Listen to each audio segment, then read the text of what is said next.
হইল? একটা অপ্রকট সত্যি বলে দিয়ে যাচ্ছে, আজ পর্যন্ত কোনো মুসলমানকে দেখিনি ঈদের দিনে মসজিদের সামনে মাইক চালিয়ে দিয়ে নাচছে।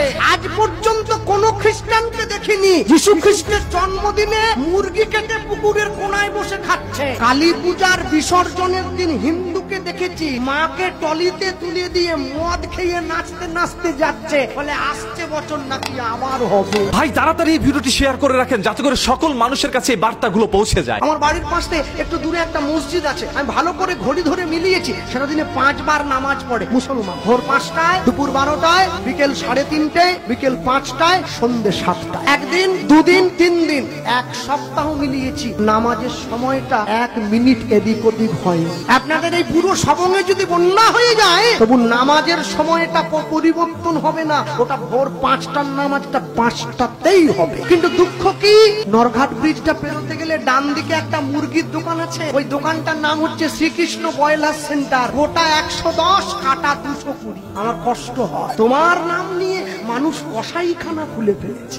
1 মাস ওরা রোজা পালন করে, সকালবেলা সূর্য ওঠার আগে মুখটা ধুয়ে নেয়, একটুখানি খেয়ে নেয়, সারাদিন উপবাস না খেয়ে থাকে, সন্ধ্যেবেলা একটু জল আর খেজুর খেয়ে উপবাসটা ভঙ্গ করে। পরে কি খাবে সেটা বড় কথা নয়, 1 মাস তো পালন তো করে। আর আমার বাড়ির মা বোনেদেরকে বললে কি গো একাদশী করবে না, বলে না এবারটা হবে না পরের বারটা হবে। আমি কি একাদশী, বাকিরা সবাই দোষী, সবাইকে নিয়ে মরবো। ওরা সময় করে নামাজটা পড়ে, আর আমার বাড়ির মায়েরা বোনেরা সময় করে পরনিন্দা পরচর্চা নিয়ে ব্যস্ত হয়ে থাকে। একটা অপ্রকট সত্যি বলে দিয়ে যাচ্ছে, আমি জানি না আমার কণ্ঠস্বর মাইকের মাধ্যমে কত দূর পর্যন্ত যাচ্ছে। আজকে আমার শেখাবেন মম নয়, বাড়ির ছেলে মেয়েরা পড়াশুনো করে বাবার কাছে 2 দিন পরে এসে বলে ড্যাড তুমি হ্যাঁ দাঁড়িয়ে দেবে বাড়ির থেকে। আরে একই তো ব্যাপার, আমরা যাকে লাউ বলি ওরা বলে কদু, আর ওরা মৌলভী সাহেব এসেছে সেলাম আলাইকুম বলো। দেখুন মা শিক্ষা দিচ্ছে,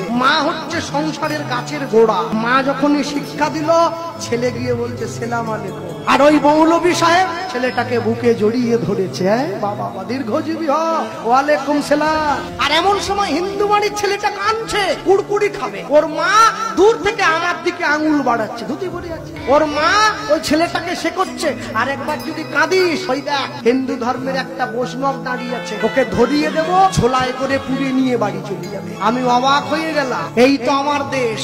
এক ধর্মের মা শেখাচ্ছে তার ধর্মের সাধুকে দেখলে ভালোবাসবে, আরেক ধর্মের মা শেখাচ্ছে বৈষ্ণব দেখলেই পিটাবে। কি উন্নতি হয়েছে দেশটা, এই দেশের আশা করিনি আমরা। ভারত আবার জগৎ সভায় শ্রেষ্ঠ আসন লবে কবে, যেদিন মানুষের সঙ্গে মানুষের গান হয়, প্রাণের সঙ্গে প্রাণটা মিশে যাবে। আমাদের বাড়ির থেকে একদম সামনে দুটো 3টে বাড়ির পরেই একটা মুসলমান বাড়ি আছে, ওদের বাড়িতে 2 ছেলে আছে, বড়টার নাম রোহিত, ছোটটার নাম সোহেল। আমি যখন বাড়িতে মাঝে মাঝে পথটা গাই, তা দরজার বাইরে দাঁড়ায়, কিরে কি শুনেছিস দাদা, আরেকবার গাও দেখি। ওরা পড়াশোনা করছে, শিক্ষিত ছেলে, এইটা শুনবে, বলে হ্যাঁ ওই গানটা আমাদের বড্ড ভালো লাগে। আমি অবাক হয়ে যাই, ওরা মুসলমান হয়ে হিন্দু ধর্মের ভগবানের ভাষা বুঝে গেল, আমি বাঙালি হয়ে ঘরে দরজা দিয়ে বসে টিভি সিরিয়ালটা চালিয়ে। তাই তো আমার সঙ্গে ওদের তফাৎ, ভগবানের প্রসাদ পেতে বসেছে সেইখানে পর্যন্ত পরের আলোচনা করছি। এ প্রসাদ মানে শুধু পেট ভরানো আর কিছু না। আসলে হিন্দু ভাইটি যে কথাগুলো বলেছে না, কথাগুলো আসলে আমাদের সবাই হৃদয়কে ছুঁয়ে দিয়েছে, যার কারণে এই ভিডিওটি আপনার আমার সবারই কিন্তু ভালো লেগেছে। যদি অবশ্যই এই ভিডিওটি আপনার ভালো লেগে থাকে তাহলে শেয়ার করতে ভুলবেন না, যাতে করে আরো অসংখ্য মানুষ জানতে পারে আমাদের ইসলাম ধর্ম শান্তি এবং স্বচ্ছ